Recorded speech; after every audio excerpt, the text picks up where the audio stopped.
मी या मुलीचं काय करू? तिच्यात असा एकही गुण नाहीये जे ती मुलगी आहे हे सिद्ध करेल. ती युनिव्हर्सिटीला गेल्यावर जेव्हा तिची आई तिची खोलीत आली, तेव्हा तिची खोली नेहमीप्रमाणेच अस्ताव्यस्त होती. पलंगावर एक ओला टॉवेल पडला होता.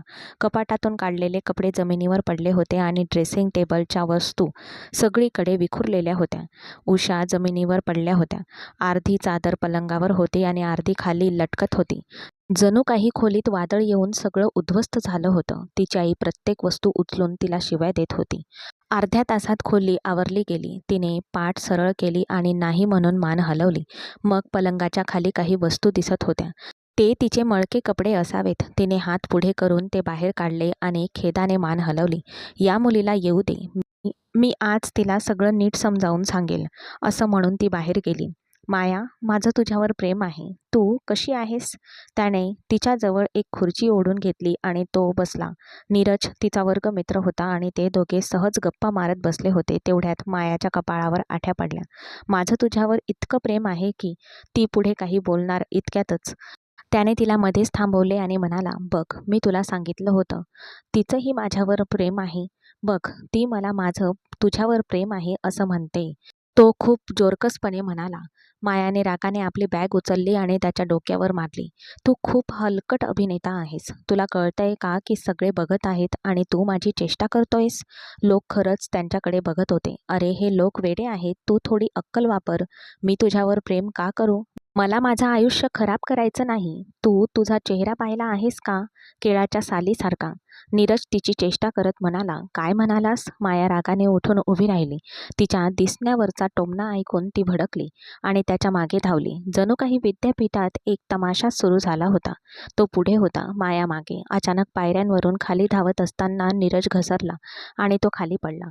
भीती आणि आश्चर्याने मायाने स्वतःच्या हातांनी तोंड झाकले. ती जिन्यावर थांबली. नीरज ती धक्क्याने किंचाळली. तिच्या गटातील मुली धावत आल्या. ए माया, तू हे काय केलंस? तू त्याला जिन्यावरून खाली ढकललंस का? मी काहीच केलं नाही, माया घाबरून म्हणाली. कदाचित त्याचे हाड मोडले असावे. तो वेदनेने कणत होता. सूरजने त्याला उचलले आणि रुग्णालयात नेले. माया खूप घाबरली होती. तिला आपल्या कृतीचा पश्चाताप झाला. तिला त्याच्या मागे धावण्याची काय गरज होती? तो नेहमीच असा करतो. जर तो मस्करी करत होता तर तिने त्याच्याकडे दुर्लक्ष केले असते. रुग्णालयात नीरजच्या पायाला पट्टी बांधली गेली. माया रडली. माया त्याच्याकडून घाबरून आणि अस्वस्थपणे बघत होती.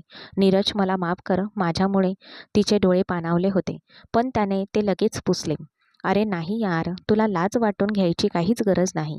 ती माझीच चूक होती. मी तुला सांगितलं होतं ना की तू केळांच्या सालीसारखी दिसतेस. बघ, मी स्वतः त्याच सालीवर पाय ठेवला. मला माझी शिक्षा मिळाली. तो हसत म्हणाला. इतकी वाईट दुखापत होऊनही खोड्या करणे थांबवून न शकलेल्या त्याच्याकडे मायाने रागाने पाहिले. तू निर्लज्ज माणूस आहेस. हे ऐकून सगळे हसले. इतकं गंभीरपणे घेऊ नकोस. मी या मोडलेल्या पायाने सुद्धा विद्यापीठात येऊ शकतो आणि मी तुला चिडवूही शकतो. काळजी करू नकोस. इतक्या लवकर तुझी सुटका नाही माझ्याकडून, कारण माझ्या हातून तुझी सुटका करणं तुझ्या आवाक्याबाहेरच आहे. विद्यापीठात असताना ते टॉम अँड जेरी सारखे भांडायचे, पण त्यांची मैत्रीही तितकीच घट्ट होती. त्या दिवशी माया ड्रायव्हरसोबत विद्यापीठातून परत आली. तिला उशीर झाला होता आणि तिची आई हातात गॅसचा पाईप घेऊन तिचं स्वागत करायला दारात उभी होती. कुठे गेली होतीस? ती आल्यावर तिच्या आईने कठोरपणे विचारले. नीरज हॉस्पिटलमध्ये होता. मी त्याला भेटायला गेले होते, मायाने खरे सांगितले. तिच्या आईला माहीत होतं की ते चांगले मित्र होते आणि एकमेकांच्या घरी नेहमी जात असत. माया, हे तुझ्यामुळे झालं असं तर अजिबात म्हणू नकोस. तिच्या आईला लगेच समजलं. ती घाबरून म्हणाली.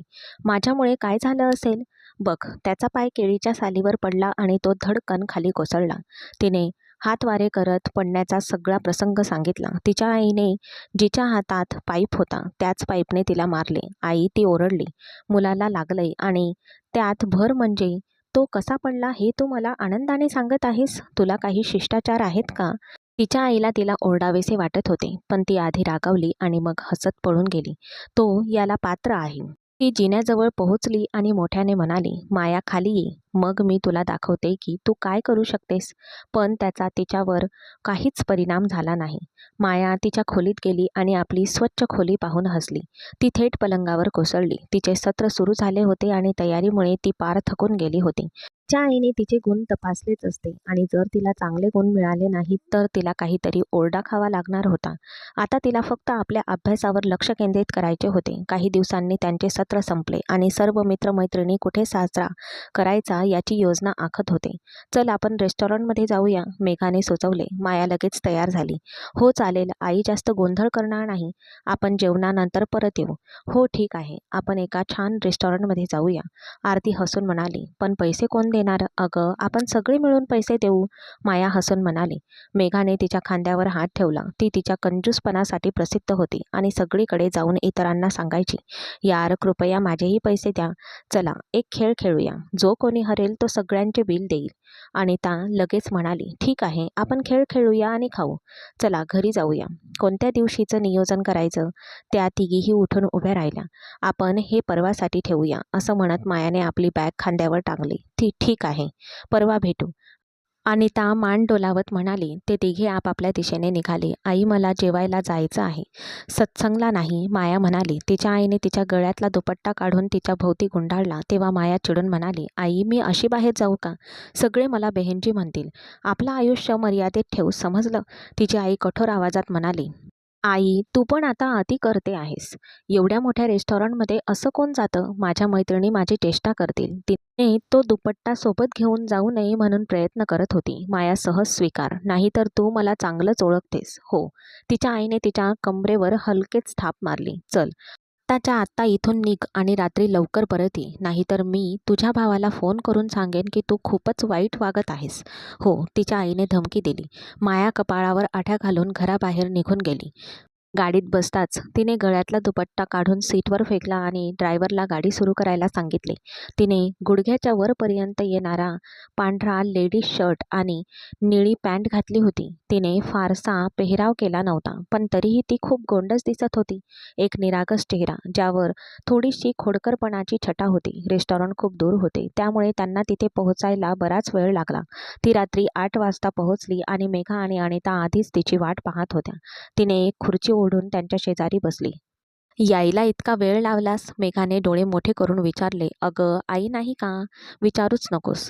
तू हे असं घातलंयस तर सगळ्यांच्या नजरा तुझ्यावरच असतील. हे चांगलं दिसत नाही, असं म्हणून तिने माझ्या डोक्यावर ओढणी टाकली. मायाने समजावून सांगितले आणि त्या दोघी हसल्या. आम्ही तुला इतक्या वर्षापासून ओळखतो. एवढं सगळं झाल्यावर तू तिचं का ऐकतेस? जे करायचं असतं तेच करायचं, अनिता हसत म्हणाली. तिचं म्हणणं खरं होतं. चला मैत्रिणींनो, ऑर्डर करा, मला खूप भूक लागली आहे. त्या तिघांनी मेन्यू कार्ड उचलले आणि काय खावे याची काळजीपूर्वक विचार करू लागल्या. 15 मिनिटे विचार करून त्यांनी 3-4 पदार्थ मागवले. थोड्या वेळाने जेवण टेबलावर आले आणि त्या गप्पा मारत जेवल्या. बिल देण्याची वेळ आली तेव्हा तिघेही एकमेकांकडे पाहू लागले. चला आपण एक खेळ खेळूया, आपण ठरवलेला करार बिल चुकवत अनिता म्हणाली. ठीक आहे ठीक आहे, खेळ खेळूया, मायाने टेबलावर हात आपटत म्हटले. तुझ्यावर का एक पैज आहे. आता इथे येणाऱ्या सर्वात देखण्या वेटरला तू प्रपोज करशील. जर तुला जमले नाही तर बिल तुला द्यावे लागेल. आपल्या मैत्रिणींचे बोलणे ऐकून मायाने रागाने त्यांच्याकडे पाहिले. मी प्रपोज करणार नाही, त्याने मला मिठी मारली तर, असे म्हणत तिने आपले केस मागे फेकले. मेघा आणि अनिता तिच्याकडे रागाने बघत म्हणाल्या, अगं असं काही होणार नाही, चल छान सुरुवात कर, तो इकडे येतोय. त्यांनी आईस्क्रीम मागवले होते आणि एक वेटर ते देण्यासाठी त्यांच्या दिशेने येत होता. तो खूप देखणा दिसत होता. मायाने एक दीर्घ श्वास घेतला आणि त्याच्याकडे पाहिले. तो हळूहळू त्यांच्या टेबलाकडे येत होता आणि मायाच्या हृदयाची धडधड वाढत होती. अखेरीस तो टेबलाजवळ पोहोचला. माया पटकन म्हणाली, ऐका फक्त 1 मिनिट. वेटर थांबला. तू खूप छान आहेस, तू मला आवडलास, माझा मित्र होशील का? ओल्या हातांनी आणि धडधडणाऱ्या हृदयाने माया कशीबशी बोलली. मॅडम तुमची ऑर्डर. मायाकडे पूर्णपणे दुर्लक्ष करत त्याने ट्रे टेबलावर ठेवला. मायाला खूपच अवघडल्यासारखं वाटलं. आपल्या मैत्रिणींचे हसरे डोळे आपल्यावर खिळले आहेत हे जाणवताच ती हळूच त्याच्याकडे झुकली आणि म्हणाली, प्लीज, हा माझ्या प्रतिष्ठेचा प्रश्न आहे. तो क्षणभर थांबला. मग त्याने तिच्याकडे पाहिले. ठीक आहे, सांग, तुला हॉटेलची खोली बुक करायची आहे का? त्याच्या या प्रश्नाने राग आणि अवघडल्याप्रमाणे मायाचा चेहरा लाल झाला. तिच्या डोळ्यात पाणी आले. रागाने त्याला चापट मारायला ती हात उचलणार होती, पण त्याने तिचा हात हवेतच पकडला. तिचे मनगट धरले आणि तिच्या डोळ्यात पाहत म्हणाला, बघा, तुम्ही मर्यादा ओलांडत आहात. हे सगळं तो एक विनोद होता. परिस्थिती आणखी बिकट असल्याचे पाहून मेघा लगेच त्यांच्यामध्ये गेली आणि वेटरला म्हणाली, तुम्ही गमतीने कोणाला प्रपोज देखील करू शकता आणि मैत्रीबद्दल बोलू शकता का? तो मुलगा मायाकडे आश्चर्याने पाहत म्हणाला, तुमच्या मुलींमध्ये कणभरही आत्मसन्मान नाही का? त्याचे शब्द हवेत त्यांच्या कानावर पडले. तो साधा आणि सभ्य आहे असे समजून मायाने त्याच्याशी एक छोटीशी गंमत केली होती, पण तिच्या समोरचा माणूस इतक्या कठोरपणे प्रतिक्रिया देईल याची तिला अजिबात कल्पना नव्हती.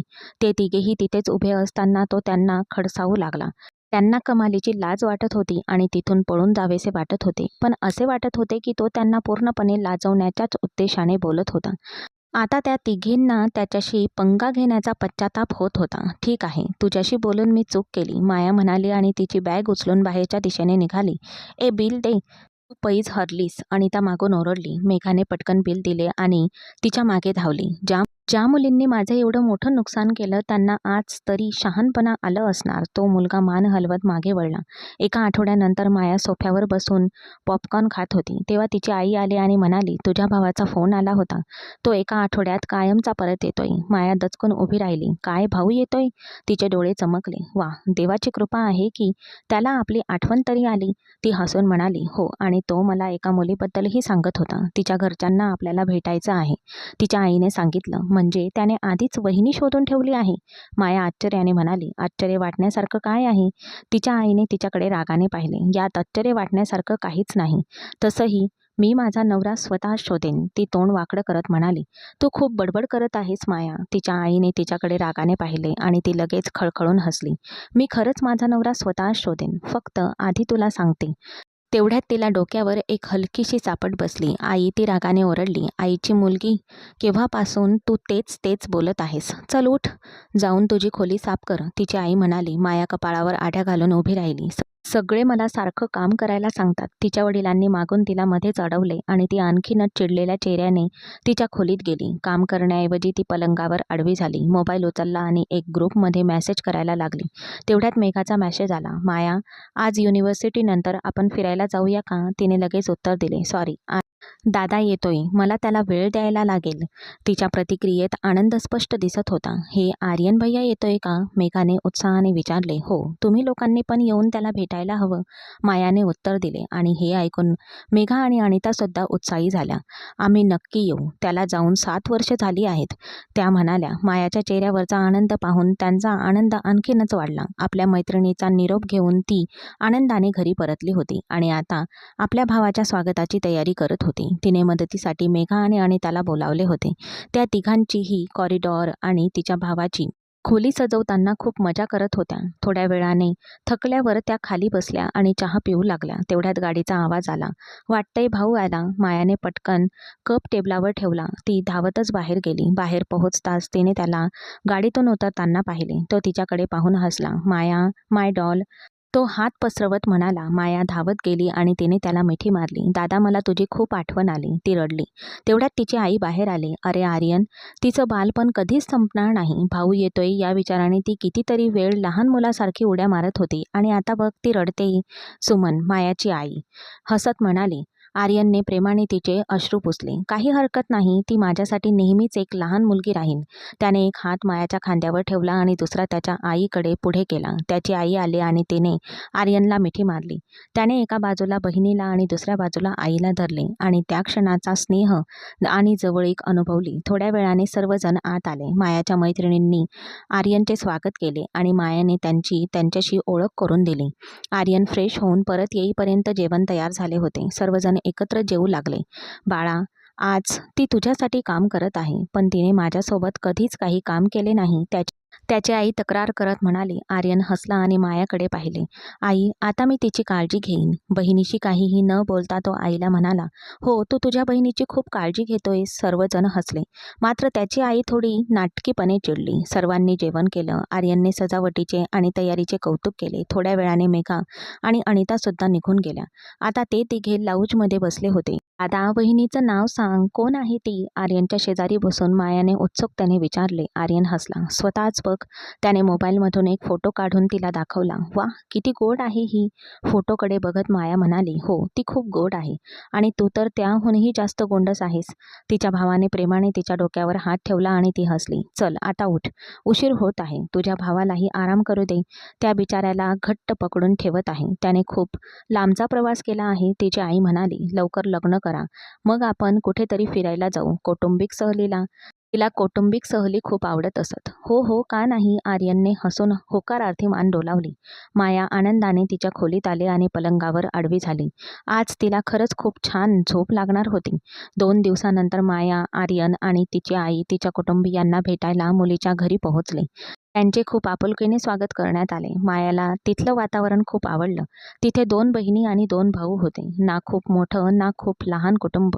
सुमन निश्चित होताच लग्नाची तयारी ठरवण्यात आली. माया खूप आनंदी होती. तिचा उत्साह आणि आनंद ओसाडून वाहत होता. तुझ्यात लहान मुलासारखा निरागसपणा दिसतोय, आरतीचा धाकटा भाऊ विजयने संधी साधून मायाला म्हटले. हो, खरंच माझ्या भावाचं लग्न होतंय, माया आनंदाने म्हणाली. हो. तो हसला. माझ्या बहिणीचंही लग्न होतंय. त्याने मायाकडे निरखून पाहिले. म्हणजे तू सुद्धा आनंदी असशीलच. असा आनंद कोण साजरा करत नाही, माया गंभीरपणे म्हणाली. हो, तो हसला. आम्ही मुलं असाच आनंद साजरा करतो. तुम्ही मुली नशीबवान आहात. भुवया उंचावत तो म्हणाला. हो, पण तुझ्यापेक्षा कमी, माया थोड्या खेदाने म्हणाली. का? विजयने विचारले. कारण तुम्ही लोक स्वतःच्या इच्छेने लग्न करतात आणि बिचाऱ्या मुली अनेकदा नाईलाजाने लग्न करतात. हो, ती किंचित उदासपणे म्हणाली. माया क्षणभर त्याच्याकडे पाहत राहिली. तू सुद्धा तुझ्या मनाप्रमाणे करू शकतेस. तुझं कुटुंब चांगलं आणि सुशिक्षित दिसतंय. हो, नक्कीच. तिने मान डोलावली. तिचा भाऊही जवळच उभा राहून गप्पा मारत होता. तेवढ्यात आरतीने त्यांना जेवणासाठी बोलावले आणि त्यांना घेऊन गेली. ती जात असताना तिच्या भावाची नजर क्षणभर मायावर स्थिरावली. दरम्यान लग्नाची तयारी जोरात सुरू होती. माया प्रत्येक लहान मोठ्या गोष्टीची विशेष काळजी घेत होती. तिने प्रत्येक दिवसाची खरेदी आणि तयारी स्वतंत्रपणे आखली होती. लग्नाच्या 3 दिवस आधी तिच्या मैत्रिणी तिच्या घरी राहायला आल्या होत्या आणि संपूर्ण घर आनंद आणि उत्साहाचे वातावरण तयार झाले होते. त्या तिघांनी एकत्र खूप मजा केली आणि लवकरच लग्नाचा दिवस उजाडला. माया तयार झाली, पण तिच्या आईने तिला पार्लरमध्ये जाऊ दिले नाही. इतक्या जास्त मेकअपची काहीच गरज नाही, म्हणून ती घरीच तयार झाली. तिने एक सुंदर फिकट गुलाबी रंगाचा लेहंगा घातला होता. तिचा दुपट्टा एका खांद्यावर रुळत होता आणि तिच्या उंच टाचांच्या चपलांमुळे तिचे शरीरयष्टी अधिकच खुलून दिसत होती. माया आणि तिचा भाऊ तयार होऊन गप्पा मारत होते. तेव्हा त्यांच्या आईने हाक मारली. ते तिघे बाहेर आले आणि गाडीत बसले. मायाला खूप आनंद झाला. आज त्यांच्या कुटुंबात एक नवीन सदस्य येणार होता. अलीकडेच त्यांचे भव्य स्वागत झाले. संपूर्ण हॉल पाहुण्यांनी खचाखच भरला होता. लग्नाचे विधी थोड्याच वेळात संपले आणि मग फोटो सेशन सुरू झाले. मायाच्या मैत्रिणीसुद्धा आल्या होत्या आणि ती त्यांच्यासोबत सेल्फी काढण्यात व्यस्त होती. आर्यनला त्यांच्या दिशेने येताना पाहून मेघा म्हणाली, बघा, दादा इकडे येतोय. आर्यनने तिचा हात धरून तिला स्वतःकडे ओढले. माया, मला तुझी एका व्यक्तीशी ओळख करून द्यायची आहे. ही माझी बहीण, जिच्याबद्दल मी नेहमी बोलत असतो. माया हा माझा मित्र. आमची मैत्री खूप घट्ट आहे. त्याने हसत मुखाने त्यांची ओळख करून दिली. तू? त्याच्याकडे रोखून पाहत माया आश्चर्याने म्हणाली. हो, काहीच माहीत नसल्याचा आव आणत तिने विचारले. दादा हा तर तो वेटर म्हणून काम करतो. एकदा आम्ही एका रेस्टॉरंटमध्ये गेलो होतो. तो तिथे होता आणि त्याने मला खूप ओरडले. माया त्याच्याकडे रोखून पाहत म्हणाली. आर्यनने आश्चर्याने तिच्याकडे पाहिले. सूर्यांश, तू वेटर आहेस? सूर्यांशला धक्का बसल्यासारखे वाटले. अजिबात नाही यार, तुझा काहीतरी गैरसमज झाला आहे. माझा स्वतःचा व्यवसाय आहे आणि तू मला असा प्रश्न का विचारते आहेस? तू मला इतक्या वर्षापासून ओळखतोस? तो थोडासा नाराज होऊन म्हणाला आणि त्याने मायाकडे पाहिले, जी त्याचा संपूर्ण बेत उधळून लावत होती. थांब, मी माझ्या मैत्रिणींना बोलावते. त्यांनीही तुला पाहिले आहे, माया म्हणाली आणि तिने तिच्या मैत्रिणींना बोलवले. पण त्यांनी नकार दिला. माया, तुझा काहीतरी गैरसमज झाला आहे. त्याने दाढी केली होती आणि त्यांचे कानही वेगळे होते. मेघा म्हणाली. अरे देवा, दाढी वाढायला किती वर्ष लागतात? तोच आहे हा. मायाला त्यावर विश्वास बसत नव्हता. सोडून दे यार, आर्यन म्हणाला आणि त्याने विषय संपवला. तू पाहिलेली व्यक्ती कदाचित सूर्यांसारखी दिसत असेल. तेवढ्यात आर्यनला त्याच्या आईने बोलावले आणि तो तिथून निघून गेला. दरम्यान सूर्यांश जेवणाकडे गेला. मायाने हळूच त्याच्याकडे पाहिले आणि म्हणाली, मला पूर्ण खात्री आहे तू तोच व्यक्ती आहेस. त्याने बोट वर केले आणि म्हणाला, मला खात्री कशी? मला पुरावा दे. त्याने त्या मुलीकडे गंभीरपणे पाहत विचारले, कारण तू नाही तुझे डोळे, ती गोंधळून म्हणाली आणि तो हसला. हो काय? माझे डोळे? सांग ना. नाही, माझे डोळे नको. हे काहीतरी वेगळेच आहे. तिने गोंधळून कपाळ चोळले आणि बाजूला झाली. तो माणूस तिला खूप गूढ वाटत होता. वेडी पोरगी, तो हळू आवाजात म्हणाला आणि आपले डोके चोळू लागला. दरम्यान माया महिलांच्या स्वच्छतागृहाकडे आली होती. जेवताना रायता तिच्या ड्रेसवर पडला होता. ती ते साफ करणार होती तेवढ्यात मागून एक आवाज आला. कशा आहात राजकुमारी? ती मागे वळली. तो तिच्या बहिणीचा भाऊ विजय होता. तुम्ही महिलांच्या स्वच्छतागृहात काय करतायत? पुरुषांचा विभाग वेगळा आहे, माया कठोरपणे म्हणाली. इथे कोण नाहीये. मी तुला बघायला आलोय. तू खूप गोंडस दिसतेस. तो हसून म्हणाला. हा कसला उद्धटपणा आहे? मायाने भीती आणि रागाने विचारले. तिथे खरंच कोणी नव्हते आणि वरच्या मजल्यावरून मोठा आवाज येत होता. हा उद्धटपणा नाही, हा वेडेपणा आहे, जो तुझे सौंदर्य पाहून आला आहे. तो म्हणाला आणि मायाला भिंतीला दाबून धरत स्वतः तिच्या अगदी जवळ आला. मला सोडा, मी तुमच्याबद्दल भावाकडे तक्रार करेन. मायाने घाबरून धमकी दिली. अरे रे, आता तुझं ऐकायला इथे कोणीही नाही. तो उपहासाने म्हणाला. माया प्रचंड घाबरली होती. तिने स्वतःला सोडवण्याचा प्रयत्न केला, पण तो तिच्यापेक्षा खूपच ताकदवान होता.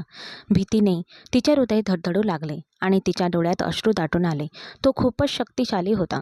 ती त्याला मागे ढकलण्याचा प्रयत्न करत होती, पण तो जागचा हलला नव्हता. तिच्यासोबत असं काही घडू शकतं आणि ती इतकी असहाय्य होईल यावर तिचा विश्वासच बसत नव्हता. तिने प्रतिकार करण्याचा प्रयत्न केला, पण ती अयशस्वी ठरली. ती नाजूक होती आणि तो एक बलवान माणूस होता. मला एकटं सोडा. ती रागाने त्याला दूर ढकलण्याचा प्रयत्न करत होती आणि तो मात्र आपल्या मनाप्रमाणे वागत होता.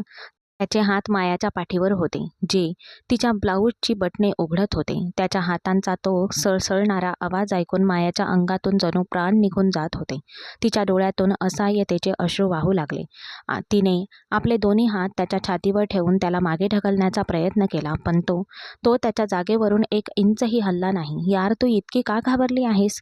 तू जसा विचार करत आहेस तसं मी काहीही करणार नाही. मला फक्त तुला हलकासा स्पर्श करून अनुभवायचा आहे. तुझा रंग किती गोरा आणि निर्दोष आहे, अगदी मलईसारखा. त्याने आपल्या मजबूत हातांनी तिला कुरवाळायला सुरुवात केली. त्याच्या स्पर्शाने मायाच्या संपूर्ण शरीरात एक वेगळीच संवेदना जाणवत होती.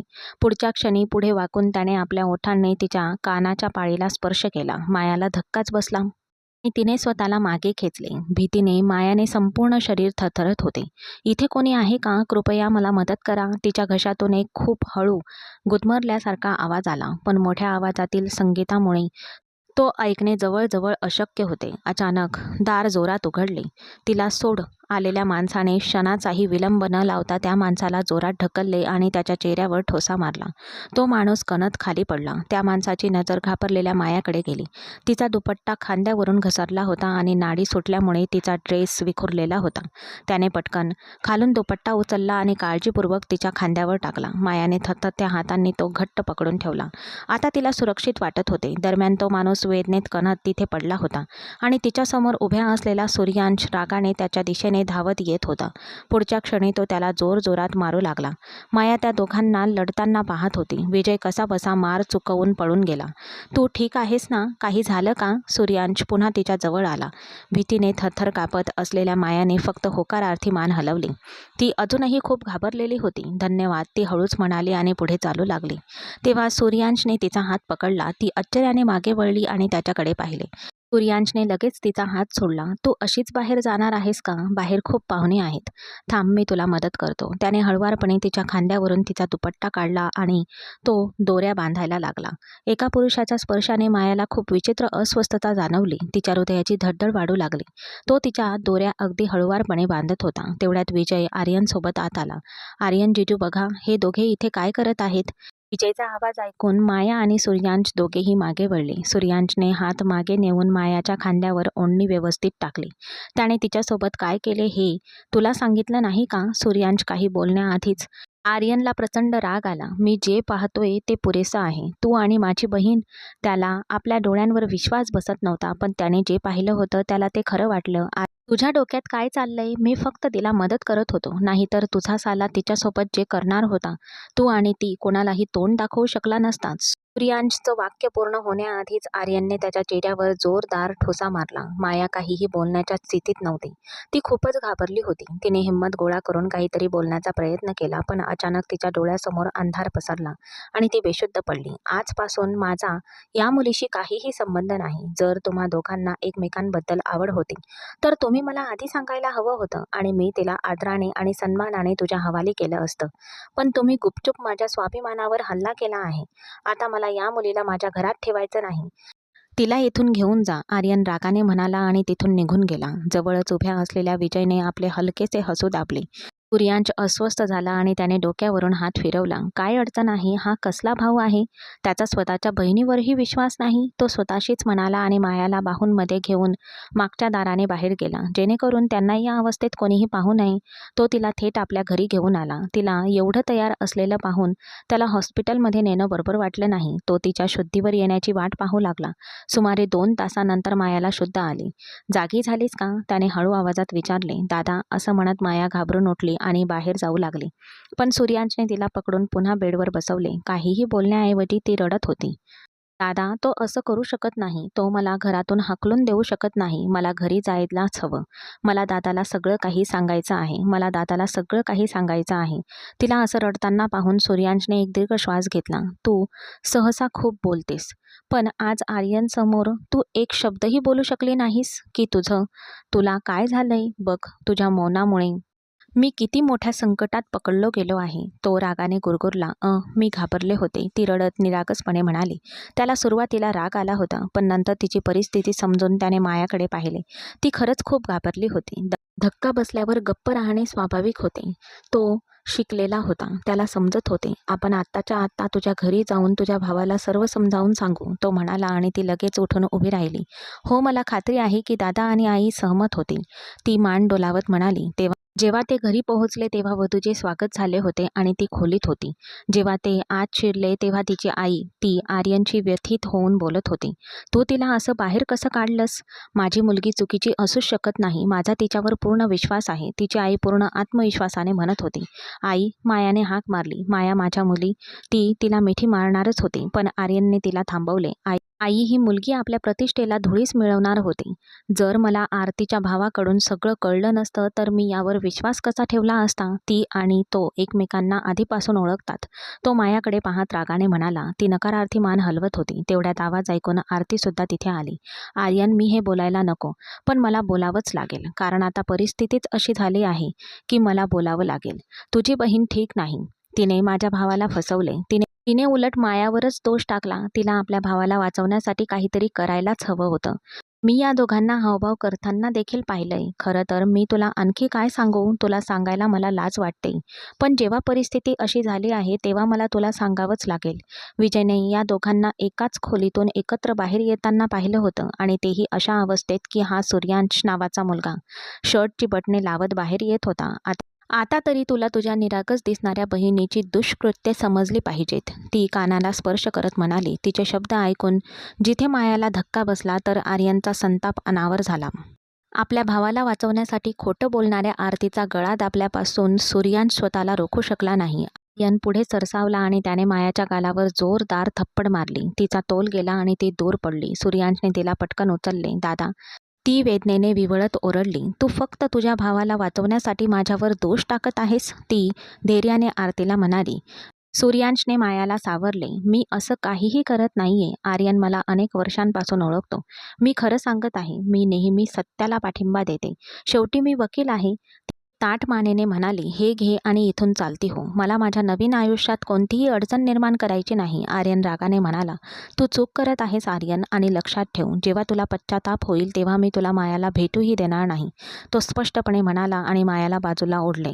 तिला जायचे नव्हते. तिची आई रडत होती, तर आर्यन रागाने पाय आपटत आत गेला. तू बरोबर केलं नाहीस, त्याची आई आपल्या सुनेला म्हणाली. दोष कोणाचा तरी असायलाच हवा होता, मग तो तुमच्या मुलीचाच का असू नये? ती खांदे उचकवत म्हणाली. मायाच्या आईला आता समजले होते की तिचं आयुष्य आता सोपं राहणार नाही. मी तुझ्यासोबत कुठेही येणार नाही. मला माझ्या घरी माझ्या आईसोबत राहायचं आहे, ती रागाने म्हणाली. तुझ्या भावाने त्याचा निर्णय आधीच घेतला आहे. तू या घरात राहू शकत नाहीस. तो तुला घराबाहेर काढेल. मग तू कुठे जाशील? त्याने गंभीरपणे विचारले. कुठेही, पण तुझ्यासोबत नाही. ती रडतच राहिली. लग्नाच्या शपथांपासून तुझा भाऊ आणि बहिणी अनोळखी झाले आहेत. तुझ्या आईचा तुझ्यावर विश्वास आहे, पण तरीसुद्धा ती सुद्धा तिच्या मुलामुळे गप्प बसली आहे. तुझं दुसरं कोण आहे? विश्वास इतक्या सहज तुटतो का? मी निर्दोष आहे. माझ्यावर अन्याय झाला आहे. जर तू आला नसतास तर मी कोणासमोरही माझं तोंड दाखवण्याच्या लायकीची राहिले नसते. आणि माझ्या भावाने त्याच्या बहिणीऐवजी त्या खोटारड्यावर विश्वास ठेवला. ती रडत म्हणाली. तुझा भाऊ पूर्णपणे त्याच्या बायकोच्या ताब्यात आहे माया. आणि जे पुरुष त्यांच्या बायकोच्या ताब्यात असतात त्यांच्याकडून आपण कोणतीही अपेक्षा ठेवू नये. तो गंभीरपणे म्हणाला. माझ्या भावाने काहीही चांगलं केलं नाही. त्यांच्याबद्दल असलेलं माझं सगळं प्रेम आज संपलं. ती रडत म्हणाली. तिची उचकी थांबली. सूर्यांशने तिच्याकडे पाण्याची बाटली पुढे केली. पाणी पी. आणि मी तुला असं माझ्या घरात ठेवू शकत नाही. तुला माझ्याशी लग्न करावंच लागेल, तो म्हणाला. मायाने पटकन मान वर केली. त्या दिवसाची खोलीची मागणी पूर्ण करण्यासाठी? तिने रागाने विचारले. तिला पूर्ण खात्री होती की तो तोच वेटर होता. गप्प बस, तो रागाने म्हणाला. त्याचे डोळे लाल झाले होते. तिच्या बेताल बोलण्यावर सूर्यांशला प्रचंड राग आला होता. तुझ्या भावा बहिणींची असं बोलण्याची तुझी हिंमत नव्हती. मग तेव्हा तू जीभ टाळूला का चिटकवलीस? आणि आता बघ माझ्यासमोर किती वेगाने बोलतेस. मी तुझ्यासोबत येणार नाही, ती हट्टाने म्हणाली. सूर्यांशने अचानक ब्रेक दाबून गाडी थांबवली. खाली उतर आणि या मध्यरात्री रस्त्यावरच थांब, तो म्हणाला आणि त्याच्या बाजूचा दरवाजा उघडला. ती इतका वेळ त्याच्यासोबत न जाण्याचा आग्रह करत होती, पण जेव्हा त्याने गाडी तशी थांबवली तेव्हा ती क्षणभर घाबरली आणि थांबली. सूर्यांशने दरवाजा उघडला, तिचा हात पकडला आणि तिला बाहेर ओढले. मग तो गाडीत बसला आणि निघून गेला. गाडीतून उतरल्यावर मायाच्या लक्षात आले की ती त्याच्याशी विनाकारण वाद घालत होती. रस्ता निर्मनुष्य होता. फक्त काही गाड्या ये जा करत होत्या. अचानक 2-3 कुत्र्यांनी तिला पाहिले आणि ते तिच्या दिशेने येऊ लागले. ती घाबरून पळू लागली. मदत करा, ती ओरडली आणि पूर्ण ताकदीनिशी धावू लागली. अचानक सूर्यांश तिच्यासमोर प्रकट झाला. धावताना ती त्याच्या रुंद छातीला धडकली. सूर्यांशला पाहून तिला सुरक्षित वाटले आणि मायाने परिस्थितीची पर्वा न करता त्याला मिठी मारली. ते कुत्रे माझ्या मागे लागले आहेत, मला त्यांच्यापासून वाचव. त्याच्या शर्टला मुठ्ठीत घट्ट पकडून आपला चेहरा त्याच्या छातीत घुपसून ती रडत होती आणि म्हणत होती. त्याला पाहून कुत्रे पळून गेले. शांत हो, कुत्रे पळून गेले. तुझ्या किंचाळ्या ऐकून मोठे भूतसुद्धा पळून जातील. ती बिचारी निष्पाप कुत्री होती. त्याचा टोमणा ऐकताच मायाचे रडणे लगेच थांबले. मग तिने त्याच्या छातीवर ठोसा मारत स्वतःला त्याच्यापासून दूर केले. सगळा अहंकार गेला का? त्याने भुवया उंचावत मायाला विचारले. ठीक आहे, आपण लग्न करूया. तळ हाताने डोळ्यातील अश्रू पुसत ती म्हणाली. तिच्याकडे दुसरा पर्याय नव्हता हे पाहून ती तयार झाली होती. सूर्यांशने नकारार्थी मान हलवली. हे तुला माझ्या घरात ठेवण्यासाठी बस. या कारणामुळे मला तुझ्याशी लग्न करावं लागेल. तुझ्यासारखी समस्या आपल्यावर ओढून घेण्यात मला काहीही रस नाही. तुझी इज्जत वाचवण्यासाठी मी माझा जीव धोक्यात घातला आहे, तो रागाने म्हणाला आणि पुढे चालू लागला. ती स्वतःशीच काहीतरी पुटपुटत होती, पण सूर्यांशला तिचं ऐकण्याची गरज वाटली नाही. ते दोघे सूर्यांच्या घरी पोहोचले. मग त्याने लग्नाचे आमंत्रण दिले आणि आपल्या काही जवळच्या मित्रांना बोलावून तो मायाला जवळच्या मंदिरात घेऊन गेला. तिथे त्या दोघांनी अत्यंत साधेपणाने लग्न केले. माया खूप रडली. तिची काही स्वप्ने आणि इच्छा होती. तिची सर्वात मोठी इच्छा होती की ज्या व्यक्तीशी ती लग्न करणार आहे तो तिला आवडायला हवा. पण इथे तर ती त्याला आधीपासूनच नापसंत करत होती. तिला तो कधीच आवडला नव्हता. घरी आल्याबरोबर तो म्हणाला, हा माझा पलंग आहे. मग मी काय करू? माया रागाने म्हणाली. तिला लग्न केल्याचा आधीच खूप पश्चाताप होत होता. झोपायला दुसरी जागा शोध, तो गंभीरपणे म्हणाला आणि वॉशरूममध्ये गेला. तू वाईट वेटर? तिला अजूनही खात्री होती की तो वेटरच आहे. तिने गेस्ट रूममध्ये झोपायला जागा शोधली. मग तिने तिच्या पलंगाकडे पाहिले. त्या कपड्यांमध्ये तिला झोप लागणार नव्हती. अरे माझ्याकडे कपडेही नाहीत, ती चिडचिडीने विचार करू लागली. तेवढ्यात तो टॉवेलने केस पुसत बाहेर आला आणि पलंगावर आडवा झाला. दिवे बंद कर, मला झोप येत आहे. सूर्यांचा आवाज ऐकून मायाची तळ पायाची आग मस्तकापर्यंत पोहोचली. मी इथे उभी आहे, हे तुला दिसत नाही का? सूर्यांशकडे रागाने बघत ती म्हणाली. तू बाहेर गेलीस तर उजेडच उजेड आहे, त्यामुळे तुझ्या मर्जीप्रमाणे तू खोलीतून बाहेर जाऊ शकतेस. आज लग्नाला येऊन मी खूप मोठी चूक केली. तोही कोणताही विचार न करता म्हणाला. हो, वेटर कमी होते म्हणूनच तुझं येणे योग्यच होतं. तिनेही आपला पूर्ण सूड दाखवला. सूर्यांश पलंगावरून उठून तिच्या जवळ आला. काय म्हणालीस वेटर? माझ्यासोबत असताना नीट बोल, नाहीतर तुझं काही खरं नाही, तो मायाला रागाने म्हणाला. ती तोच टोमणा पुन्हा पुन्हा मारत होती. वेटरला वेटरच म्हणेन ना, SP DSP थोडीच म्हणणार आहे, जेणेकरून मी भीतीने जगेन आणि तुझा आदर करेन. सूर्यांशला हे आता सहन होईना. त्याने मायाचा हात पकडून तिला भिंतीला ढकलले आणि तिच्यावर सावली टाकत तो तिथे उभा राहिला. मंद प्रकाशात मायाला त्याचे डोळे स्पष्ट दिसत होते. दूर, माझ्याशी लांबून बोल. सूर्यांश तिच्या इतक्या जवळ आल्यावर ती घाबरली. त्याच्या उपस्थितीतून येणाऱ्या मंद सुगंधामुळे माया अधिकच अस्वस्थ होत होती आणि तिची ही अस्वस्थता पाहून सूर्यांच्या ओठांवर एक हलकेसे स्मित उमटले. ती लांबूनच धैर्याचा आव आणत होती, पण तो जवळ आल्यावर जणू तिचा श्वासच थांबला होता. आपल्यात 2 पावलांचे अंतर आहे, आता हेही कमी करून टाकू, तो म्हणाला आणि तो मायाला सोडून मागे सरकला. लाईट लावून घे. तुझे काही कपडे मला दे. यावेळी तोंड वाकडं करत ती म्हणाली, माझे कपडे तुला बसतील का? तिच्या नाजूक आकृतीकडे आश्चर्याने पाहत त्याने विचारले. मग यार, मी अजून काय घालू? ती चिडून म्हणाली, बघ, कपाटातून तुला जे आवडेल ते घे आणि घाल, आणि मला त्रास देऊ नकोस, तो म्हणाला आणि डोक्यावर उशी घेऊन आडवा झाला. झोपताना त्याला प्रकाश अजिबात आवडत नसे. ती कपाटाकडे गेली आणि सूर्यांची पॅन्ट आणि टी-शर्ट काढून ते मोजायला लागली. कपडे मोठे होते, पण सध्यापुरते चालणार होते. ती वॉशरूममध्ये गेली, कपडे बदलले आणि बाहेर आली. तेव्हाच तिच्या लक्षात आले की तिला भूक लागली आहे. जेवायला बसण्याआधीच तिच्या आयुष्यात हे नवीन नाटक सुरू झालं होतं. ऐक वेटर, न कळतपणे तिने त्याला पुन्हा वेटर म्हटले. सूर्यांशने उशी बाजूला केली आणि रागाने तिच्याकडे पाहिले. सॉरी, चुकून माझ्या तोंडून शब्द बाहेर पडले. मला भूक लागली आहे, ती उदास आणि निरागस चेहऱ्याने म्हणाली. किचनमध्ये बघ, तिथे खायला काहीतरी असेलच, असे म्हणून तो झोपायला वळला. मी किचनमध्ये कधीच काम केले नाही आणि हा मला स्वतः बघायला सांगतोय, ती पुटपुटली आणि किचनच्या दिशेने गेली. तिने फ्रीजमध्ये पाहिले तर तिला मटार पुलाव दिसला. तिने तो बाहेर काढला आणि खायला सुरुवात केली. तिच्या डोळ्यातून अश्रूंचा पूर वाहू लागला. तिने आयुष्यात कधीच इतके थंड जेवण खाल्ले नव्हते आणि आता ती ते कसेबसे गिळत होती. दरम्यान सूर्यांशने तिला स्वयंपाकघरात पाठवले होते आणि तो स्वतः झोपायचा प्रयत्न करत होता, पण त्याला झोप लागत नव्हती. त्याचे मन सतत त्या मुलीकडे जात होते. वैतागून तिच्यावर उशी फेकून तो उठला आणि तिच्या मागे स्वयंपाकघरात गेला, जिथे ती रडत रडत जेवत होती. तो तिच्या जवळ आला, तिच्या हातातून ताट घेतले आणि ओव्हनमध्ये ठेवले. हा ओव्हन आहे, तू यात जेवण गरम करू शकतेस, तो म्हणाला. मला ते कसे चालवायचे ते माहीत नाही. लाजेने मान झुकवत ती म्हणाली, ठीक आहे, मी करतो, असे म्हणून तो जेवण गरम करण्यासाठी स्वयंपाकघरात गेला. त्याने तिच्यासमोर जेवण ठेवले. ती जेवते की न जेवता परत येते हे पाहण्यासाठीच तो आला होता आणि त्याचे येणे चांगलेच झाले, नाहीतर ती जबरदस्तीने 2-3 घास खाऊन उपाशीच परत गेली असती. तो इतका निर्दयी नव्हता की त्याला कोणाच्याही भावना, विशेषतः त्या निरागस मुलीच्या भावना समजू शकणार नाहीत. बरं, मी मैत्रीबद्दलच बोलले तर तू लगेचच लग्न करून बसलास, माया खोलीत आल्यावर म्हणाली. तिला जेवण दिल्यानंतर तो आधीच आपल्या खोलीत जाऊन झोपण्याचे नाटक करत होता. जेव्हा तो काहीच बोलला नाही तेव्हा ती सुद्धा गप्प झाली. मला खूप खात्री आहे, हा तोच वेटर आहे. खोलीची ऑफर देऊन मला खोलीतच घेऊन आला, ती पुटपुटली. तिचे शब्द ऐकून सूर्यांश त्याच्या ओठांवर एक मंद स्मित उमटले. जणू काही त्याचा सगळा तणाव विरघळून गेला होता. ती सुद्धा पलंगावर झोपली आहे याची जाणीव नसताना तो डोळे मिटून शांतपणे झोपी गेला.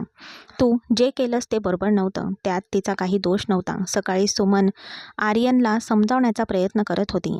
आई, या घरात मला तिचं नावही ऐकायचं नाही. माझे सासरचे लोक माझ्या बहिणीची प्रतिष्ठा डागाळण्या इतके नीच नाहीत. तुमची मुलगी त्याला आधीपासूनच ओळखत होती. तिने स्वतःच सांगितलं की ती त्याला रेस्टॉरंटमध्ये भेटली होती आणि मग तिने वेटरबद्दल एक खोटी कहाणी रचायला सुरुवात केली. तिच्या आईचे बोलणे थांबवण्यासाठी तो म्हणाला. सुमन त्याच्याकडे शांतपणे पाहत राहिली. यावेळी तू चूक करत आहेस आर्यन, त्याची आई कठोरपणे म्हणाली आणि निघून गेली. त्याने खांदे उचकवले आणि आपल्या नवीन पत्नीसोबत नाश्ता करायला बसला. मुंह दिखाईच्या सोहळ्याला माया गैरहजर होती हे इतरांच्या लक्षात आले असले किंवा नसेल, पण त्याच्या आईला ते खूप खोलवर जाणवले. मायाची आठवण काढून ती शांतपणे रडली. आर्यन इतका हरवून गेला होता की तो सर्व काही विसरला होता. ती जे काही सांगायची ते तो करायचा. जणू त्याचे मन झोपी गेले होते. 2 दिवसांनी ते त्यांच्या हनीमूनसाठी निघाले. जेव्हा सुमनजी एकट्या होत्या तेव्हा त्यांना मायाची खूप आठवण येऊ लागली. त्यांनी मेघा आणि अनिताला त्यांचे सांत्वन करण्यासाठी बोलावले. आंटी, हे सर्व कधी आणि कसे घडले? आम्ही आर्यन भैयाला लग्नाच्या दिवशी विचारलं होतं की माया कुठे आहे, तर तो म्हणाला की तिची तब्येत बरी नाही आणि ती घरी गेली आहे. संपूर्ण गोष्ट ऐकून ते दोघेही खूप अस्वस्थ झाले. तुम्ही मायाचं ऐकायला हवं होतं, ती असं करू शकत नाही, मेघा म्हणाली आणि अनिताने तिच्याशी सहमती दर्शवली. आंटी, कृपया आम्हाला तिचा पत्ता सांगा, आम्ही जाऊन तिला भेटू शकतो, बरोबर? त्याने नकार दिला आहे बाळा, आणि खरं सांगायचं तर तो मुलगा तिला कुठे घेऊन गेला आहे हे मला देखील माहीत नाही. तिची तब्येत ठीक आहे की नाही हेही मला माहीत नाही. आर्यनचीही त्या मुलाशी काही दिवसांपूर्वीच मैत्री झाली होती. तिची आई काळजीने म्हणाली. ते दोघे तिथून हताश होऊन परतले. जेव्हा सूर्यांशने डोळे उघडले तेव्हा ती त्याच्यावर पूर्ण वजन टाकून झोपली होती. माया, तो रागाने ओरडला. काय झालं? मायाने तितक्याच रागाने उत्तर दिले. मी तुला या पलंगाशिवाय इतर कुठेही झोपायला सांगितले होते, पण या पलंगावर नाही. तरीही तू माझ्या पलंगावर झोपली आहेस, आणि तेही पूर्ण वजन माझ्यावर टाकून. त्याने रागाने तिला दूर ढकलले. बरं, मी हा मऊ आणि मोठा पलंग सोडून त्या छोट्याशा सोफ्यावर झोपायला कधीही जाणार नाही. तू माझा आवडता व्यक्ती नसलास तरी मी तुझी बायको आहे. तो बळत म्हणाला. ही मुलगी, हिची जीभ खूपच चालते. त्याने रागाने तिच्याकडे पाहिले आणि तो वॉशरूममध्ये गेला. परत आल्यावर तो तयार होऊ लागला. माया डोळे उघडे ठेवून पाहत होती. यावेळी कोणतं रेस्टॉरंट उघडं आहे? तिने आश्चर्याने विचारले. माया, तो दात आवळून म्हणाला. मी फक्त विचारते. जर तुला सांगायचं नसेल तर नको सांगूस. ती खांदे उचकवत म्हणाली. ज्या दिवशी तुला माझ्या कामाबद्दल कळेल त्या दिवशी तुला माझा अभिमान वाटेल. तो भुवया उंचावत आणि आपली बनावट कॉलर झटकून टाकत म्हणाला. कुठे? हो, जणू काही तुम्ही कुठल्या तरी ठिकाणचे पंतप्रधानच आहात. ती तिरकस चेहऱ्याने म्हणाली. अंगावर ब्लँकेट ओढून घेतले आणि पुन्हा आडवी झाली. त्याने तिच्याकडे एक नजर टाकली. बाहेर जाऊन नाश्ता केला, मोलकरणीला बोलावले आणि निघून गेला. तो सहसा मोलकरीण ठेवत नसे, पण आता मायामुळे त्याला ती ठेवावी लागली होती. तो निघून गेला आणि रात्र होईपर्यंत परत आला नाही. प्रत्येक क्षणागणिक तिची अस्वस्थता वाढत होती. तिच्याशी बोलायला कोणीही नव्हते. ती एक दिवसातच वेडी होत होती. जर तिच्या हातात असते तर तिने सूर्यांशचा गळा दाबला असता. रात्री 1 वाजता तो परत आला तेव्हा माया पलंगावर बसून रडत होती. त्याला पाहताच तिने त्याच्यावर एक उशी फेकली. हे काय आहे? तिने विचारले. तुला एवढा उशीर का झाला? तिने रागाने विचारले. मला काही काम करायचं होतं. एक दीर्घ श्वास घेत तो म्हणाला. ती घाबरली होती. मी किती वेळ वाट बघत होते. डोळ्यात पाणी आणून ती उठून त्याला मिठी मारत म्हणाली. सूर्यांश अगदी निश्चल उभा होता. त्याचे हात मायाच्या कमरेभोवती न जाता खाली लोंबत होते. ठीक आहे, शांत हो. तू काही खाल्लंस का? त्याने हलकेच हसून विचारले. नाही, मी नाश्ता केला. ती निरागसपणे म्हणाली. तू उद्या युनिव्हर्सिटीला जाणार आहेस. तो म्हणाला आणि त्याचबरोबर तो दूर झाला. तिला थोडी लाज वाटली. ती बाहेर आली आणि थोड्या वेळाने तोही बाहेर आला. सूर्यांशने पटकन रात्रीचे जेवण तयार केले. मोलकरणीने चांगले जेवण बनवले नव्हते, म्हणून सूर्यांशने पनीर करी बनवली होती. माया त्याचे कौतुक करू लागली. सूर्यांश तिच्याकडे हसून बघत होता. उद्या विद्यापीठात जा. मी सगळी व्यवस्था करेन. तो तुझ्या मैत्रिणींसोबत वेळ घालव. तुला बरे वाटेल. भूतकाळ विसरून जा. तो म्हणाला आणि माया पुन्हा रडू लागली. जर तू आयुष्याला धरून ठेवलेस तर ते तुला फक्त त्रास देईल. त्याला पुढे जाऊ दे. त्याने प्रेमाने समजावले आणि तिने आपले अश्रू पुसले. दुसऱ्या दिवशी सूर्यांशने तिला विद्यापीठात सोडले आणि तो कामावर गेला. मेघा आणि अनिताला तिला पाहून खूप आनंद झाला. त्यांनी मायाच्या आईशी बोलण्याची व्यवस्थाही केली, ज्याने तिला थोडा दिलासा मिळाला. जे काही घडले होते त्याबद्दल ती त्यांना सर्व काही सांगू लागली. त्यांना तिच्याबद्दल खूप वाईट वाटले. वहिनी येणार असल्यामुळे ती खूप आनंदी आणि उत्साही होती, पण ती येण्याआधीच तिने तिला घरातून हाकलून दिले होते. मायाला घ्यायला एक ड्रायव्हर आला होता आणि त्याने सूर्यांशसोबत फोनवर बोलण्याचीही व्यवस्था केली होती. दिवस असेच जात होते. आर्यन आणि त्याची पत्नी हनीमूनवरून परत आले होते. त्यांची आई आणि पत्नी रोज भांडत असत. सुनेला तिला घरातून हाकलून द्यायचे होते, पण आर्यनने तिला स्पष्टपणे सांगितले होते की तो त्याच्या आईसोबतच राहील. दरम्यान माया तिच्या मैत्रिणीसोबत कॅन्टीनमध्ये बसली होती. परवा ज्या रेस्टॉरंटमध्ये गेलो होतो त्याच रेस्टॉरंटमध्ये जाऊया. तिच्या मनात काय चालले आहे हे तिला स्वतःलाही माहीत नव्हते, पण माया म्हणाली. तुला तुझ्या नवऱ्यावर संशय आहे का? तिच्या मैत्रिणींनी तिला चिडवले. नाही, मला फक्त काहीतरी बघायचं आहे, ती हट्टाने म्हणाली. त्या संध्याकाळी त्या तिघीजणी रेस्टॉरंटमध्ये पोहोचल्या. ती एका खुर्चीवर बसली, पण तिची नजर सतत इकडे तिकडे फिरत होती. ती सूर्यांशला शोधत होती. अचानक तिची नजर त्याच्यावर पडली. तो खूप वेगळा दिसत होता, खूपच वेगळा. पण काही कारणास्तव मायाला खात्री पटली की तो सूर्यांशच आहे. तिच्या मैत्रिणींना बहाणा करून सांगितले की ती रेस्टरूममध्ये चालली आणि ती त्याच्या दिशेने सरकली. तो वरच्या मजल्यावर एका खोलीकडे जात होता. सूर्यांश, ती हाक मारू लागली. समोर उभ्या असलेल्या मुलीला पाहून त्याला धक्काच बसला. अरे देवा, ही इथे पण आली.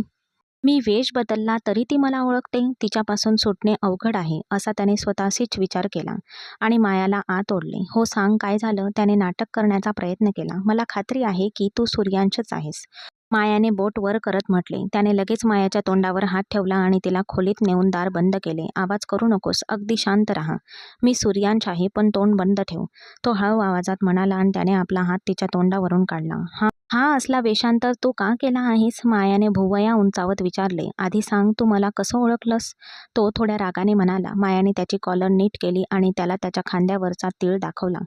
तोच तीळ जो तिने आदल्या रात्री झोपताना सूर्यांच्या खांद्यावर पाहिला होता, कारण तो बनियन घालून शर्ट न घालता झोपला होता. काय झालं? तू माझ्याकडे इतक्या निरखून बघत आहेस, काहीतरी गडबड आहे. तो किंचित हसला आणि डोळा मारत खोडकरपणे म्हणाला. माया फक्त सूर्यांशकडे बघत राहिली. असो, माझी तुला पूर्ण परवानगी आहे. तू माझ्याकडे अजून निरखून बघू शकतेस. आता माझ्या प्रत्येक गोष्टीवर तुझाच हक्क आहे, जरी तो जबरदस्तीने असला तरीही. अगदी बरोबर. तसं बघायला गेलं तर माझ्या शरीरावर इतर अनेक ठिकाणीही असे तीळ आहेत. तेही तुला दिसतील.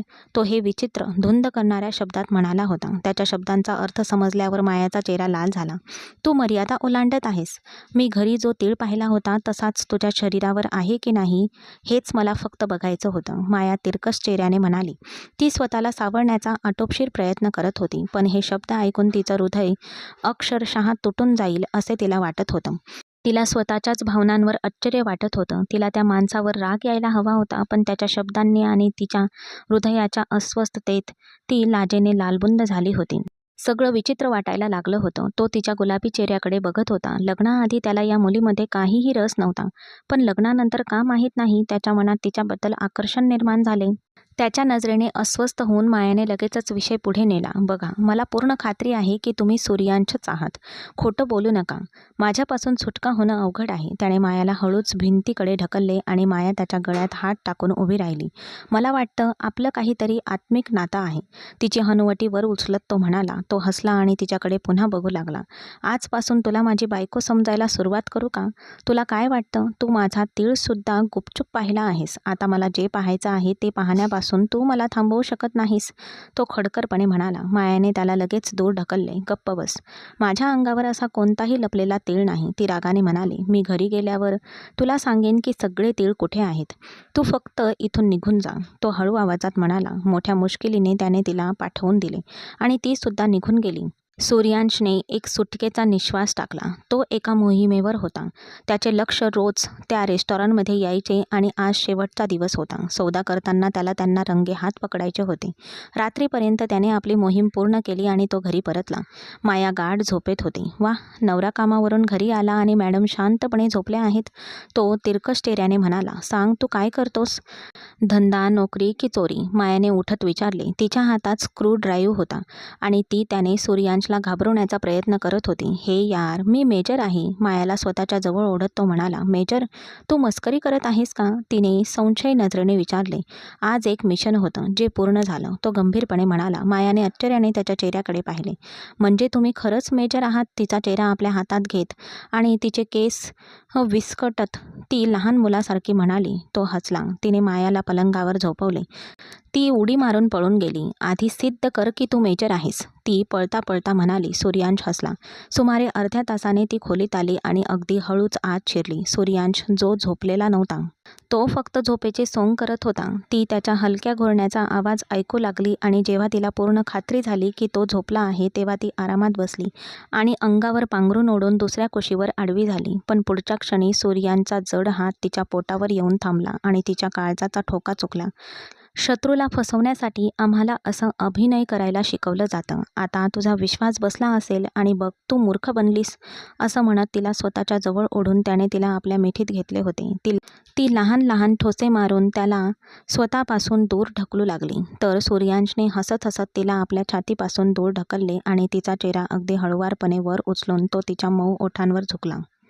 मायानेही विरोध केला नाही. तिने स्वतःला त्याच्या स्वाधीन केले, कारण तिला या स्पर्शात प्रचंड शांती आणि सुखद आनंद मिळत होता आणि तिला ही शांती अनुभवायची होती. त्याने अगदी हळुवारपणे तिला अजून जवळ ओढले. मग तिच्या कानाजवळ कुजबुजत तो म्हणाला. तसे एक गोष्ट सांग, तुझं वय किती आहे? 21 वर्ष का? तुला काय करायचं आहे? मी सहजच विचारत होतो. तुझ्याकडे बघून तू 16-17 वर्षाचीच वाटतेस.